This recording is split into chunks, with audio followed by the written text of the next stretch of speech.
আসসালামু আলাইকুম প্রিয় দর্শক, সবাই কেমন আছেন? চলে আসলাম এই মুহূর্তের সবচেয়ে গুরুত্বপূর্ণ আবহাওয়ার আপডেট নিয়ে। আজ 10ই ডিসেম্বর মঙ্গলবার। আজও দেশের উত্তরের বেশ কিছু এলাকায় গতকালের মতো প্রচণ্ড মেঘ প্রবেশ করতে দেখা যাচ্ছে। তবে মেঘের ঘনত্ব গতকালের চেয়ে কিছুটা হালকা রয়েছে, তবে বেশ কিছু এলাকায় আবারও মেঘের আনাগোনা কিন্তু দেখা যাচ্ছে। দেখুন তো এই মেঘ থেকে ঝড় বৃষ্টিপাতের সম্ভাবনা আছে কিনা জানিয়ে দেব, এবং আগামী 24 থেকে 48 ঘন্টায় দেশের উত্তরাঞ্চল থেকে শুরু করে দক্ষিণাঞ্চল, পশ্চিমবঙ্গ সহ উত্তরবঙ্গ, আসাম, ত্রিপুরা, মূলত বাংলাদেশের 64 জেলার আবহাওয়ার পরিস্থিতি কেমন থাকবে তা বিস্তারিতভাবে জানিয়ে দেওয়া হবে। এছাড়া একেবারে দক্ষিণ বঙ্গোপসাগরের বুকে অবস্থান করলো ঘূর্ণাবর্ত। এই ঘূর্ণাবর্তর ফলে একেবারে দক্ষিণ বঙ্গোপসাগরে ব্যাপক আকারে মেঘ তৈরি হচ্ছে, এবং এখান থেকে মেঘের অংশ ধীরে ধীরে উত্তর দিকে অগ্রসর হয়ে বিশেষ করে বাংলার দক্ষিণের উপকূলীয় অঞ্চলে আংশিক প্রভাব ফেলতে দেখা যাচ্ছে। তো এই মেঘ থেকেও বৃষ্টিপাতের সম্ভাবনা আছে কিনা জানিয়ে দেবো। তো আশা করি ভিডিওটি সম্পূর্ণভাবে শেষ পর্যন্ত দেখবেন, আর ভালো লাগলে লাইক করবেন। সবার আগে গুরুত্বপূর্ণ আবহাওয়ার আপডেট পেতে চ্যানেলটি সাবস্ক্রাইব করে পাশের বেল বাটনে ক্লিক করে রাখবেন। ভিডিওটি কোন জেলা থেকে লাইভ দেখছেন আর আপনার গ্রামের পরিস্থিতি কেমন কমেন্টস করে জানিয়ে দিন। আসুন এবার আমরা সরাসরি লাইভ আকারে দেখে নিই এক নজরে। বর্তমান দেখুন একেবারে উপগ্রহ চিত্রের মধ্যে আবহাওয়ার ইউরোপিয়ান মডেলের উপগ্রহ চিত্রের মধ্যে আমরা দেখতে পাচ্ছি একেবারে বেশ কিছু এলাকায় আকাশ মেঘের আনাগোনা শুরু হয়ে গেছে দেশের উত্তরে, এবং দক্ষিণের বেশ কিছু এলাকায় আংশিক মেঘলা আকাশ নিয়ে পরিষ্কার দেখা যাচ্ছে।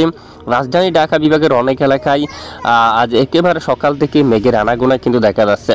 এদিকে আমরা দেখতে পাচ্ছি শিবচর থেকে শুরু করে মাদারীপুর, হাজীগঞ্জ অঞ্চল এখানে লাকসাম, কুমিল্লা এবং পার্শ্ববর্তী স্থানে হুমনা, এদিকে দেখুন লাখাই, মৌলভীবাজার সহ এবং মাদান, ময়মনসিংহ, কিশোরগঞ্জ এবং সরিষাবাড়ি, বগুড়া অঞ্চল দিয়া একেবারে প্রচণ্ড মেঘের আনাগোনা দেখা যাচ্ছে।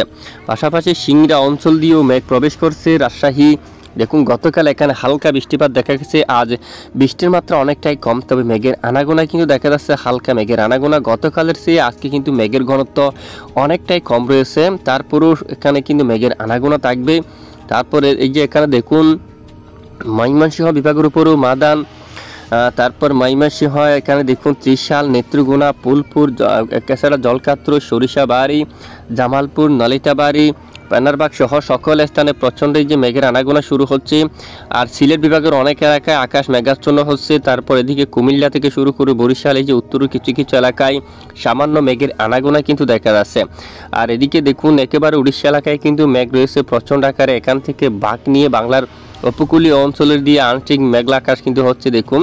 তবে এখানে এই মেঘ থেকে বৃষ্টিপাত হওয়ার তেমন সম্ভাবনা নেই। পশ্চিমবঙ্গের উপরে কিন্তু আকাশ মেঘলা অবস্থা রয়েছে। আজ সারাদিন কোন কোন জেলার আবহাওয়ার পরিস্থিতি কেমন থাকবে, কোন কোন জেলায় ঝড় বৃষ্টিপাতের সম্ভাবনা থাকবে, আসুন আমরা এক নজরে দেখে নিই।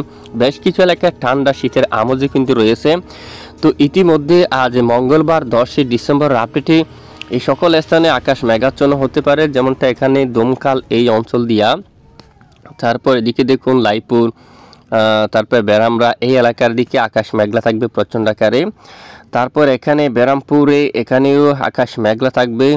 বেলডাঙ্গা এখানে থাকবে আজিমগঞ্জের দিকে, তারপর এদিকে জাঙ্গিপুর, এই সকল এলাকায় আকাশ প্রচণ্ড মেঘলা থাকতে পারে আজ। এবং রাজশাহীর দিয়া, পুতিয়া, এখানে দেখুন আপনারা মহানপুর, নবাবগঞ্জ, গোমস্তাপুর, পোরশা এই অঞ্চলে আকাশ মেঘাচ্ছন্ন থাকবে। এরপরে ধীরে ধীরে এই মেঘ কিন্তু কেটে যাওয়ার সম্ভাবনা কিন্তু রয়েছে। ধীরে ধীরে মেঘ কেটে গিয়ে মূলত ধোঁয়াশাময় আকাশ থাকতে পারে, কিছুটা ধোঁয়াশাময় কুয়াশা নিয়ে ধোঁয়াশাময় আকাশ থাকতে পারে, এবং ধীরে ধীরে আকাশ পরিষ্কার থাকবে। তবে একেবারে পরিষ্কার থাকবে না, কিন্তু দেশের উপর ধোঁয়াশাময় আকাশ, এখানে কিন্তু ধোঁয়াশা মেঘ থাকতে পারে, এবং কিছু কিছু স্থানে আংশিক মেঘলা আকাশ নিয়ে পরিষ্কার এরকম পরিস্থিতি কিন্তু থাকবে।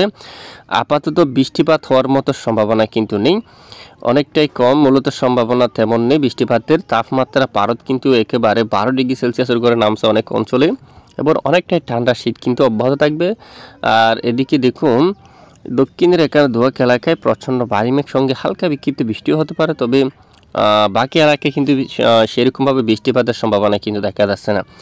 এবং এর পরের দিনের আবহাওয়ার আপডেটের পরিস্থিতি আমরা যদি দেখি, বুধবার নাগাদ যদি যাই, বুধবারের আপডেটে দেখুন আকাশ পরিষ্কার থাকতে পারে, রৌদ্র জলমল, তবে সামান্য মেঘের আনাগোনা থাকবে, ধোঁয়াশায়ও কিন্তু থাকতে পারে, মেঘের এখানে কিছুটা কুয়াশাময় আকাশ থাকতে পারে। বৃহস্পতিবারও কিন্তু একই পরিস্থিতি কিন্তু আমরা দেখতে পাচ্ছি। দেখুন, তবে আজ বেশ কিছু এলাকায় কিছুটা ঠান্ডা দমকা ঝড়ো বাতাস কিন্তু শুরু হতে পারে, কিছুটা বাতাসের গতিমাত্রা একটু বেশি থাকতে পারে।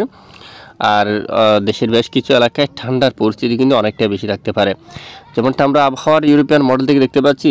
বিশেষ করে ইতিমধ্যে দেশের উত্তরাঞ্চলে ঠান্ডার মাত্রা অনেকটা বেশি রয়েছে, বা এখানে দক্ষিণাঞ্চলে সে ময়মনসিংহ থেকে শুরু করে বাগমারা, এখানে রাজীবপুর, গাইবান্ধার দিকে, সরিষাবাড়ি, বগুড়ার দিকে, সিংড়া, রাজশাহী, পাবনা, মেহেরপুর থেকে শুরু করে শাইলকুপা উত্তর দিকে এখানে দেখুন রাজশাহী বিভাগের বেশিরভাগ এলাকায় ঠান্ডার পারদ কিন্তু অনেকটা বেশি। এখানে দেখুন মোহনপুর, রাজশাহী প্রতি অঞ্চল, নবাবগঞ্জ, গোমস্তাপুর সহ মালদা, পুরসা, পাটনিটোলা, এখানে বালুরঘাট, একেবারে উত্তরের বেশ কিছু এলাকায় ঠান্ডার পরিস্থিতি কিন্তু অনেকটাই বেশি। এবং আগামীকাল 11 তারিখ থেকে ঠান্ডা আরও বাড়তে পারে, বেশ কিছু অঞ্চলে ছড়িয়ে যেতে পারে।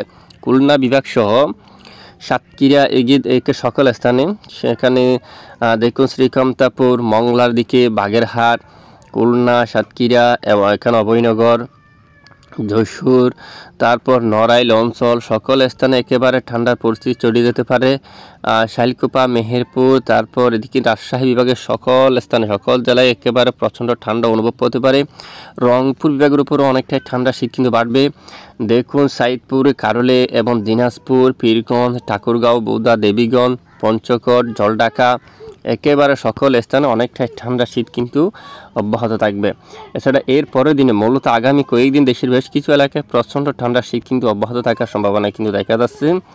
সঙ্গে দমকা বাতাসে কিন্তু বইতে পারে। আজও দেশের দক্ষিণাঞ্চল থেকে শুরু করে বেশিরভাগ এলাকায় বাতাসের গতিমাত্রা অনেকটা বেশি থাকার সম্ভাবনা রয়েছে, যেমনটা এখানে টেকনাফ থেকে শুরু করে দুপুরের দিকে শুরু হতে পারে। এবং এখানে মহেশখালী, চকরিয়া, কুতুবদিয়া, সাতকানিয়া, চট্টগ্রাম সহ সকল স্থানে বাতাসের গতিমাত্রা অনেকটা বেশি থাকতে পারে। আনোয়ারা, বারোচড়া, হাটহাজারী, ফটিকছড়ি, তারপরে এখানে অনেক এলাকায় দেখুন হাওয়ার দাপট দমকা বাতাস কিন্তু বেশি থাকতে পারে। এবং আগামীকাল বুধবার 11 ডিসেম্বর নাগাদ হাওয়ার দাপট অনেকটা বেশি থাকতে পারে দক্ষিণাঞ্চল থেকে শুরু করে বাংলাদেশের একেবারে বেশিরভাগ অঞ্চলে একেবারে দমকা আকারে বাতাস বেশি থাকতে পারে, যেমনটা কলাপাড়া অঞ্চল দিয়া, লালমোহন দিয়ে, একেবারে দক্ষিণ উপকূলীয় অঞ্চল দিয়ে বাতাসের মাত্রা একটু বেশি। এবং ফটিকছড়ি, চট্টগ্রাম, হাটহাজারী, এই যে সকল স্থানে, কুতুবদিয়া, মহেশখালী, টেকনাফ, এই যে বদরখালী, চকরিয়া, সকল স্থানে কিছুটা বাতাস, ঠান্ডা দমকা বাতাস থাকতে পারে।